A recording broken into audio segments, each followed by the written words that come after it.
আজকে আমাদের ক্লাসের হেডিংটা দেখো, ammeter and voltmeter in electrical circuit. তো একটু বলি ছোট্ট করে, কারণ এই বিষয়টা আমরা তড়িৎচুম্বকত্ব বা ইলেকট্রোম্যাগনেটিজমে আরও ডিটেলসে পড়বো। That is galvanometer. What is galvanometer? যে কোনো ইলেকট্রিক্যাল মেজারমেন্টের জন্য যে ইনস্ট্রুমেন্ট আমরা ইউজ করি, দ্যাট ইজ কল্ড গ্যালভানোমিটার। তো অ্যামমিটারও একটা ইলেকট্রিক্যাল মেজারমেন্ট, অ্যামমিটার দিয়েও আমরা করতে পারি, এবং ভোল্টমিটার দিয়েও একটা ইলেকট্রিক্যাল মেজারমেন্ট আমরা করতে পারি। অ্যামমিটার দিয়ে আমরা কারেন্ট মেজারমেন্ট করতে পারি, আর ভোল্টমিটার দিয়ে আমরা ভোল্টেজ মেজারমেন্ট করতে পারি। So they are also kind of galvanometer. তো গ্যালভানোমিটার এখন আমরা পড়বো না, কারণ তার জন্য আমাদের ম্যাগনেটিজম পড়তে হবে। আমি অ্যামমিটার ভোল্টমিটারটাই পড়াবো। তো এখন আমি একটু ডিটেলসে অ্যামমিটার ভোল্টমিটারটা পড়িয়ে দেবো, যাতে করে যখন আমি ইলেকট্রোম্যাগনেটিজমে পড়াবো তখন জাস্ট গ্যালভানোমিটারটা আমি বলে দিয়ে চলে যাব, তখন আর অ্যামমিটার ভোল্টমিটারটা ডিটেলসে পড়বো না আমরা। ঠিক আছে? তো আমরা অ্যামমিটার থেকে স্টার্ট করি। What is ammeter? It measures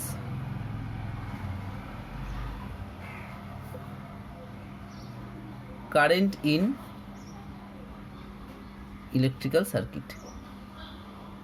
তাহলে অ্যামমিটার ইলেকট্রিক্যাল সার্কিটে কারেন্ট মেজারমেন্ট করে, টাইপ অফ গ্যালভানোমিটার। আচ্ছা, ধরো এরকম একটা রেজিস্ট্যান্স ছিল, এখানে আমি এরকম একভাবে ব্যাটারি দিয়ে রেখেছি, তাহলে এখান থেকে কারেন্ট যাবে। তাহলে অ্যামমিটারটাকে দিয়ে কি করতে হবে? এই রেজিস্ট্যান্সের মধ্যে দিয়ে কত কারেন্ট যাবে সেটা মেজার করতে হবে। তাহলে দেখো, এইখান থেকেও আই কারেন্ট যাচ্ছে, এইখান থেকেও আই, এই পুরো টোটাল লাইনটার থেকে আই কারেন্ট যাচ্ছে। তাহলে এর মধ্যে যে কোনো জায়গায় আমরা অ্যামমিটারটা বসাতে পারি। কেন বলছি? তার কারণ স্টুডেন্টদের মধ্যে খুব কনফিউজ হয়ে যায় স্টুডেন্টরা, যে অ্যামমিটারটা রেজিস্ট্যান্সের আগে বসাবো না পরে বসাবো, নাকি ব্যাটারির আগে বসাবো না পরে বসাবো। দেখো, ব্যাপার একই, কারণ এখান থেকেও যে কারেন্ট যাচ্ছে টোটালটার মধ্যে থেকে সেই কারেন্টই যাচ্ছে। সো তুমি এখানেও অ্যামমিটার প্লেস করতে পারো, এখানেও প্লেস করতে পারো, এখানেও প্লেস করতে পারো, প্রোভাইডেড তুমি সিরিজে প্লেস করছো অ্যামমিটারটাকে। কেন সিরিজে প্লেস করতে হবে? কারণ দেখো, অ্যামমিটারটা যে মাপছে, তার মানে অ্যামমিটারটা একটা ইনস্ট্রুমেন্ট যার মধ্যে একটা রেজিস্ট্যান্স আছে, তার মধ্যে দিয়ে আমাকে কারেন্টটা যাতে যেতে পারে। তার মধ্যে দিয়ে যদি সেম কারেন্ট যায়, মানে এই রেজিস্ট্যান্সের মধ্যে দিয়েও যে কারেন্ট যাচ্ছে, অ্যামমিটারের মধ্যে দিয়েও সেই কারেন্টই যদি যেতে হয়, তাহলে অ্যামমিটারকে কোথায় কানেক্ট করতে হবে? আগের দিন সিরিজ কানেকশনের প্রপার্টি থেকে আমরা জেনেছি যে সেম কারেন্ট পাঠাতে গেলে সিরিজে কানেক্ট করতে হবে। তাহলে অ্যামমিটারকে সবসময় সার্কিটে সিরিজে কানেক্ট করতে হবে। এখানে তাহলে আমরা অ্যামমিটারটা কানেক্ট করে দিয়েছি। তাহলে যেটা বুঝলাম, ammeter should be connected in series with the resistance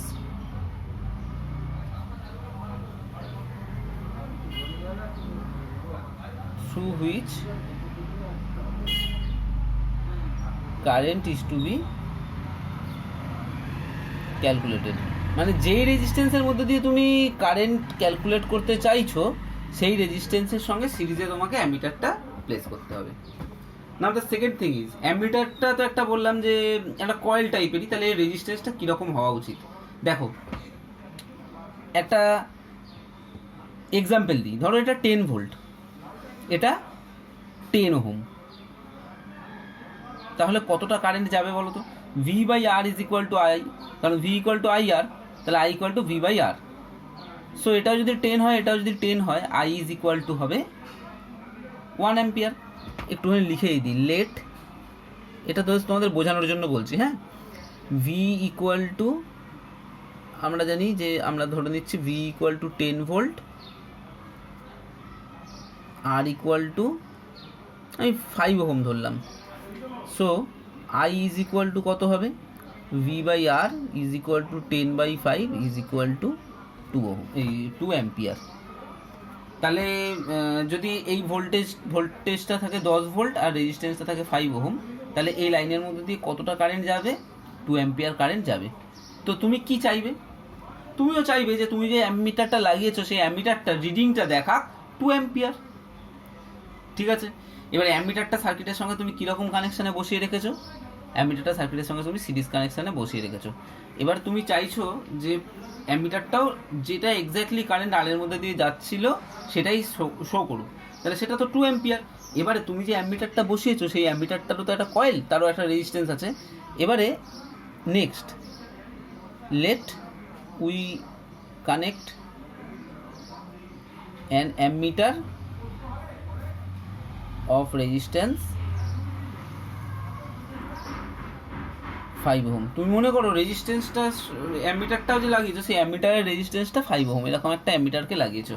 তাহলে এখন সার্কিটে কত হয়ে যাবে? ভি ইকুয়াল টু 10 ভোল্ট হয়ে গেল। আর দুটো রেজিস্ট্যান্স আছে দেখো এখন সার্কিটে, R equal to 5 ohm and R A মানে অ্যামিটারের resistance that is equal to 5 ohm. তাহলে টোটাল রেজিস্ট্যান্স কত হয়ে গেল? তাহলে কারেন্ট যদি তুমি বার করতে চাও তাহলে এটা হয়ে যাবে ভি বাই, দেখো এই দুটো তো সিরিজে আছে, তার মানে ভি বাই 5 প্লাস 5, তার মানে 10/10 ইজ ইকুয়াল টু 1 অ্যাম্পিয়ার হয়ে গেল। তাহলে দেখো কারেন্টটা যেটা তোমার অ্যাকচুয়াল কারেন্ট সার্কিটের মধ্যে দিয়ে ছিল, অ্যামিটারটা তো তোমার সার্কিটে ছিল না, অ্যামিটারটা তুমি দিয়েছো মেজার করার জন্য। তাহলে এখানে যখনই অ্যামিটারটার একটা রেজিস্ট্যান্স আছে, তাহলে তুমি যখনই অ্যামিটারটাকে মেজার করার জন্য দিলে সঙ্গে সঙ্গে অ্যামিটারটা কী করলো, নিজের যেহেতু রেজিস্ট্যান্স আছে কারেন্টটাকে কমিয়ে দিয়ে মেজার করলো 1 অ্যাম্পিয়ার। তাহলে সেটা তো ঠিক নয়। সেই জন্য বলা হয় যে অ্যামিটারের রেজিস্ট্যান্স যেন 0 হয়। আইডিয়াল অ্যামিটারের রেজিস্ট্যান্স যদি 0 হতো, ধরো আর এ যদি 0 হয়ে যেত, তাহলে দেখো তোমার আই ইকুয়াল টু সেই ভি মানে 10/5 ইজ ইকুয়াল টু 2 অ্যাম্পিয়ারই থাকতো। তাহলে অ্যামিটারকে যদি কারেক্ট রিডিং দিতে হয়, then it's ideal resistance should be equal to 0, but practically 0 এটা হতে পারে না, এটা মানে কিছু খুব কম ভ্যালু থাকে। তাহলে 1 নম্বর এটা বুঝলাম অ্যামিটার সার্কিটের সঙ্গে কীরমভাবে কানেক্ট করা থাকে। এটা হচ্ছে অ্যামিটারের first property. And the second property is the resistance of an ammeter, ideal ammeter লিখি,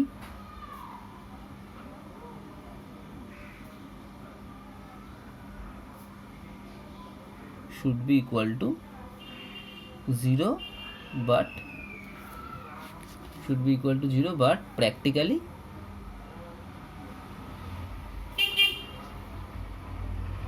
few ohms, খুব কম কিছু একটা রেজিস্ট্যান্স থাকে। এটা হয়ে গেল অ্যামিটার। তাহলে আমরা এতক্ষণ কি পড়লাম? আমরা অ্যামিটার পড়লাম। এবারে আমরা পড়বো ভোল্টমিটার। অ্যামিটার বুঝে গেছো মানে ভোল্টমিটার তাড়াতাড়ি হয়ে যাবে। দেখো ভোল্টমিটার দিয়ে আমরা তাহলে কি মেজার করবো? ভোল্টেজ মেজার করবো। এবার ভোল্টেজ আমরা সবসময় অ্যাক্রস মেজার করি, তার মানে দুটো পয়েন্টের মধ্যে ভোল্টেজ ডিফারেন্স মেজার করি। সাপোজ এইটাই ছিল,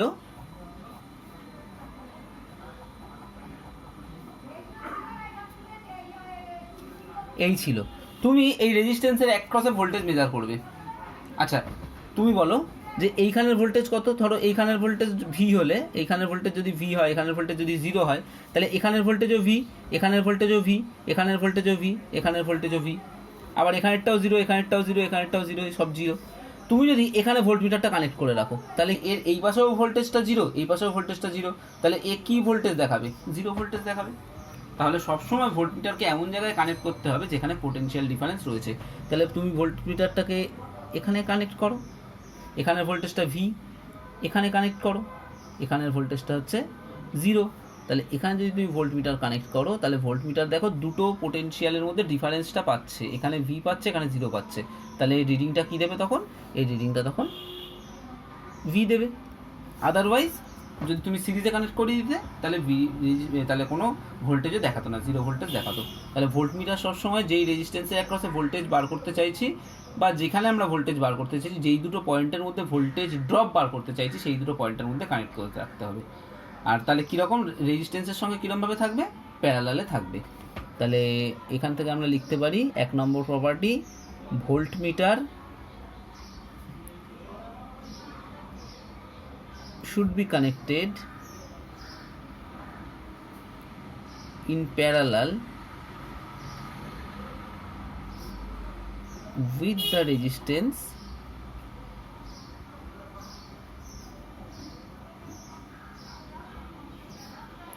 through which is through নয়, এখানে across which potential drop বা potential difference is to be measured. তাহলে তুমি এরকম প্যারালাল কানেকশানে যদি লাগিয়ে রাখো, তাহলে এর অ্যাক্রসে কত পোটেনশিয়াল ড্রপ হয়েছে বা পোটেনশিয়াল ডিফারেন্স আছে সেটা তুমি মেজার করতে পারবে। আচ্ছা তাহলে এর আইডিয়ালি এর রেজিস্ট্যান্স কত হওয়া উচিত সেটা তুমি একটু ভাবো তো। ধরো তুমি এখান থেকে যাচ্ছ, এই যাচ্ছ, এই যাচ্ছ, এর অ্যাক্রসে ভোল্টেজ ড্রপ কত? এর অ্যাক্রসে ভোল্টেজ ড্রপ হচ্ছে IR। খুব ভালো করে বুঝবে, এখান থেকে আই কারেন্ট যাচ্ছে, সেই আই কারেন্ট গিয়ে এইখান থেকে গিয়ে যদি টোটাল মানে এই যখন ছিল না তখন এখানে আমার কতটা ভোল্টেজ ড্রপ পড়তো, আইআর ড্রপ পড়তো। তার মানে আইআর ড্রপ কেন পড়েছে, এই আর এর মধ্যে দিয়ে আই কারেন্ট গেছে বলে। এবারে তুমি যদি একটা ভোল্টমিটার দাও যার একটা রেজিস্ট্যান্স আছে, তখন কি করবে, সে খানিকটা কারেন্ট এখান থেকে টেনে নেবে, তাহলে এখান থেকে 10 অ্যাম্পিয়ার কারেন্টের জায়গায় এখান থেকে 2 অ্যাম্পিয়ার কারেন্ট যদি চলে যায়, তাহলে এখান থেকে তখন কত অ্যাম্পিয়ার কারেন্ট যাবে, 8 অ্যাম্পিয়ার কারেন্ট যাবে। আর 8 অ্যাম্পিয়ার কারেন্ট যদি যায়, তাহলে এর অ্যাক্রসে পোটেনশিয়াল ড্রপটা কমে যাবে। তখন কিন্তু তুমি আর সেম ভোল্টেজ এখানে পাবে না, কারণ কারেন্টটা যেহেতু কমে যাচ্ছে। দ্যাটস ওয়াই ভোল্টমিটারটাকে এমন করে রাখতে হবে যাতে করে ভোল্টমিটারের মধ্যে দিয়ে কোনো কারেন্ট না যায়। আর কোথাও যদি কারেন্ট জিরো করতে হয়, যেহেতু V equal to I R, তাহলে I equal to V by R.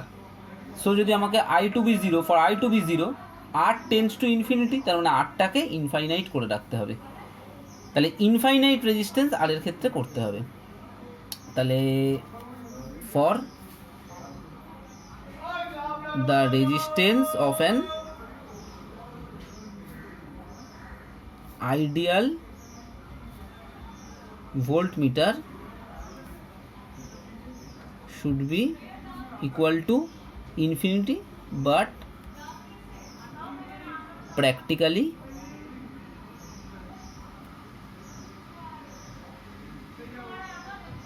very large। মানে প্র্যাকটিক্যালি তো তুমি ইনফাইনাইট করতে পারো না, ওই জন্য প্র্যাকটিক্যালি ভেরি লার্জ। আচ্ছা, এবারে স্টুডেন্টদের মধ্যে আরেকটা মিসকনসেপশন হয় যে জিরো রেজিস্ট্যান্স আর ইনফাইনাইট রেজিস্ট্যান্সের মধ্যে মিসকনসেপশন হয়। ধরো এই একটা পয়েন্ট আছে এ, এই একটা পয়েন্ট আছে বি, একটা তার দিয়ে কানেক্ট করে দিয়েছি, একটা ওয়্যার দিয়ে এরকমভাবে কানেক্ট করে দিয়েছি। আর এই একটা পয়েন্ট আছে এ বি, এইখান পর্যন্ত ওয়্যারটা নিয়ে গিয়ে এখান থেকে এরকমভাবে গ্যাপ করে দিয়েছি। কোনটায় কত রেজিস্ট্যান্স বলো তো? আমি অনেক স্টুডেন্টদের বলতে শুনেছি যে এর মাঝখানে কোনো রেজিস্ট্যান্স নেই, so this is zero resistance. But actually তুমি এরমভাবে ভাবো যে what is the concept of resistance. Resistance is the opposing thing in a circuit, মানে যেটা opposing current. Resistance is the thing which is oppose the current in the circuit. তাহলে সার্কিটের যদি কারেন্টকে অপোজ করতে হয় তবে রেজিস্ট্যান্স লাগবে। তাহলে দেখো এইখানে টোটালটাই একটা কানেক্টেড ওয়্যার, তার মানে এখানে কিন্তু আমাকে কারেন্টকে অপোজ করবার জন্য কোনো কেউ নেই।